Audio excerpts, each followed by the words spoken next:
നമസ്കാരം, പ്രവാസി മലയാളിയിലേക്ക് ഏവർക്കും സ്വാഗതം. ഏറെ ദയനീയമായ വാർത്ത തന്നെയാണ് പ്രവാസി ലോകത്ത് നിന്നും ഇപ്പോൾ പുറത്തേക്ക് വരുന്നത്.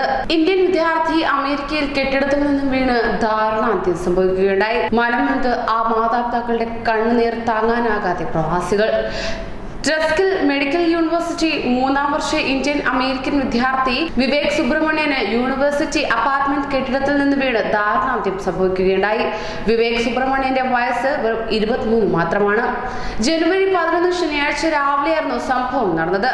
അപ്പാർട്ട്മെന്റിന്റെ ഒരു ബ്ലോക്കിന്റെ റൂഫിൽ നിന്നും തൊട്ടടുത്ത ബ്ലോക്കിന്റെ റൂഫിലേക്ക് മത്സരിച്ച് ചാടുന്നതിനിടയിൽ കാൽ വഴുതി നിലത്തെ കോൺക്രീറ്റിൽ തലയിടിച്ചാണ് മരണം സംഭവിച്ചതെന്നാണ് അധികൃതർ വ്യക്തമാക്കുന്നത്. രക്തത്തിൽ കുളിച്ചു കിടന്നിരുന്ന വിവേകിനെ ഉടൻ പ്രാഥമിക ചികിത്സ നൽകി ആശുപത്രിയിൽ എത്തിച്ചിരുന്നുവെങ്കിലും ജീവൻ രക്ഷിക്കാനായിട്ടില്ല. വിവേക് ചാടുന്നതിന് മുമ്പ് 2 കൂട്ടുകാർ അപകടം കൂടാതെ ചാടിയിരുന്നു.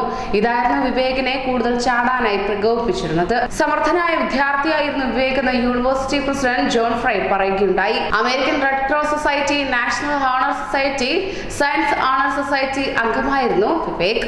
രാത്രി വൈകിട്ടും വിദ്യാർത്ഥികൾ അപ്പാർട്ട്മെന്റിൽ ഡ്രിങ്ക്സ് എടുത്തിരുന്നതായി പോലീസ് അറിയിക്കുകയും ചെയ്തിരുന്നു. മരണത്തിൽ ദുരൂഹതയില്ല എന്നാണ് പോലീസിന്റെ പ്രാഥമിക നിഗമനം പറയുന്നത് തന്നെ.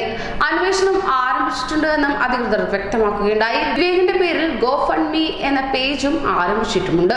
ലഭിക്കുന്ന ഫണ്ട് നിർധനരായ മെഡിക്കൽ വിദ്യാർത്ഥികൾക്ക് സ്കോളർഷിപ്പ് നൽകാൻ ഉപയോഗിക്കുമെന്നാണ് പറയപ്പെടുന്നത്. ഏറെ മിടുക്കനായ വിദ്യാർത്ഥിയാണ് പെട്ടെന്നുള്ള എടുത്തുചാട്ടത്തിൽ വീണ് മരണം സംഭവിച്ചത്. ഇത് ഏറെ സങ്കടം ഉളവാക്കുന്ന വാർത്ത തന്നെയാണ്. കൂടുതൽ പ്രവാസി വാർത്തകൾക്കായി ഈ ചാനൽ സബ്സ്ക്രൈബ് ചെയ്യാം.